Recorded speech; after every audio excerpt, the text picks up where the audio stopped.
आधुनिक भारत, विकसित भारत, अमेरिका की दौड़ में शामिल होने वाला भारत जिसमें हम रहते हैं, वहां ऐसी ऐसी दुखांतिकाएं हो जाती हैं लेकिन सार संभाल करने वाला नहीं है। क्या सच में हम एक विकसित भारत में रह पा रहे हैं? बात करेंगे आज राजस्थान की, जहां एक से बढ़कर एक दुखांतिकाएं होती जा रही है, लेकिन सार संभाल में इतनी देर हो जाती है कि जिंदगियां हाथ से फिसल जाती है और मलाल करने के अलावा आपके पास कुछ रह नहीं जाता है। जैसलमेर बस दुखांतिका के ऊपर कई सारे सवाल खड़े करते हैं हम संवाद के प्लेटफॉर्म से। क्या है वो सवाल? क्या दे पाएगा उसका कोई जवाब? बताइएगा जरूर कमेंट करके कमेंट बॉक्स में, और सवालों को जानने के लिए जुड़े रहेगा आखिर तक मेरे साथ। नमस्कार, मैं हूं चेतना शर्मा। आप देखना शुरू कर चुके हैं संवाद भारत का भारत के लिए। तो जैसलमेर जोधपुर हाईवे पर हादसा होता है अचानक से। कारण एसी में शॉर्ट सर्किट होना बताया गया है, लेकिन सवाल जो सबसे पहला खड़ा होता है वो ये है कि आखिर जैसलमेर बस हादसे के घायलों को जोधपुर तक क्यों भेजना पड़ा? जैसलमेर में कोई सुविधा नहीं थी? इतना बड़ा लोकसभा क्षेत्र होने के बावजूद, इतना बड़ा क्षेत्रफल की दृष्टि से आप देखिए कितनी सरकारें आई, कितनी सरकारें गई, विकास के वादे हुए, आपको बार बार वोट के नाम पर ठगने के अलावा किसी भी सरकार ने कोई काम नहीं किया है वहां पर, जिसका परिणाम आम जनता को भुगतना होता है।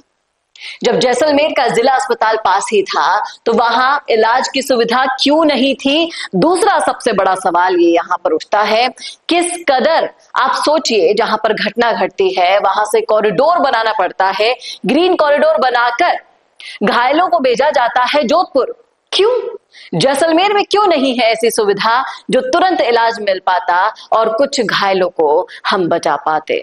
लगातार मौत का आंकड़ा बढ़ता जा रहा है क्योंकि घायल अस्पताल जल्द से जल्द नहीं पहुंच सके।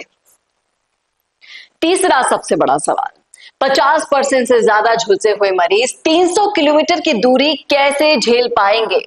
एक इतना सा अगर घर पर काम करते वक्त जल जाता है ना साहब, प्राण निकलने को हो जाते हैं। यहां तो पूरा का पूरा शरीर जल गया, लोगों को अपने परिजन पहचान में नहीं आ रहे, ऐसी हालत हो गई। जिंदा जलने का दर्द आप और हम सोच भी नहीं सकते, इतना ज्यादा होता है। और जैसलमेर से जोधपुर जाने तक कितनी तड़पी होंगी वो सांसें जिनको आखिर में दम तोड़ना ही पड़ा। ये सवाल भी यहां पर हम खड़ा करते हैं, जिसका जवाब जिम्मेदारों को देना होगा। चौथा सबसे बड़ा सवाल, आम जनता की कीमत क्या है? आपकी नजर में क्या कीमत है? आप बताइएगा जरूर, क्योंकि नेताओं के लिए तो हेलीकॉप्टर 5 मिनट में तैयार हो जाते हैं साहब। यहां जनता के लिए जनता की कीमत किसी को नहीं आती, जान की कीमत किसी को नहीं पहचान में आती। जब मदन राठौर जी की पत्नी की तबीयत खराब हो गई, 5 मिनट में अस्पताल ले जाने के लिए हेलीकॉप्टर तैयार हो गया, और यहां पर इतनी बड़ी दुखांतिका हो गई। आम जनता की कीमत किस कदर लगाई जाती है, आप देखिएगा, समझिएगा इस फर्क को कि इनके लिए इतना बड़ा कॉरिडोर बनाकर ले गए सड़क परिवहन से, क्यों एयरलिफ्ट की सुविधा नहीं है हमारे इंडिया में, हमारे विकसित भारत में, विकास की ओर अग्रसर होते हुए भारत में कितना बड़ा पिछड़ापन है आप देख सकते हैं। और जनता की जान की कीमत क्या है वो उसका अंदाजा भी आप लगा सकते हैं। कोई कीमत नहीं है, आम जनता है, आज मरती है कल मरे, किसको फिक्र है? ये एक बहुत बड़ा सवाल इस व्यवस्था पर उठाया है संवाद के प्लेटफॉर्म से हमने। आप गौर कीजिएगा इन सारे सवालों पर। अगर आपके मन में किसी भी सवाल का जवाब आए तो जरूर से शेयर कीजिएगा अपनी राय कमेंट बॉक्स में। अगला सवाल यह है कि क्या सिस्टम में इंसान की कीमत पहचान से तय होती है? क्योंकि नेताओं की तो पैसों की कमी नहीं है साहब, पावर की कमी नहीं है, इसलिए तुरंत इंतजाम हो जाता है। जिसको जहां जाना है हेलीकॉप्टर आ जाएगा, जिसको जो मदद चाहिए तुरंत हो जाएगी। लेकिन आम जनता तड़प तड़प कर मर जाए, अपनी जान दे दे, लेकिन किसी को कोई फर्क नहीं पड़ता है।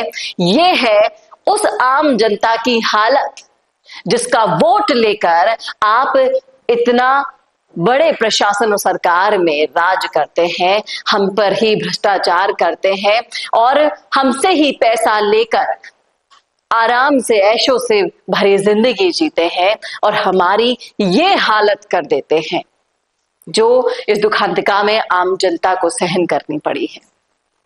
एसएमएस में आग लगी, कितने लोगों के परिजन उनको छोड़कर चले गए, असामयिक मृत्यु हो गई, उनका जिम्मेदार कौन होगा? एक से बढ़कर एक दुखांतिकाएं 2025 में हुई है, स्पेशली राजस्थान के मद्देनजर अगर आप देखेंगे तो। लेकिन सिर्फ हाथ मलने के अलावा, अफसोस करने के अलावा हमारे पास कुछ नहीं बचा है।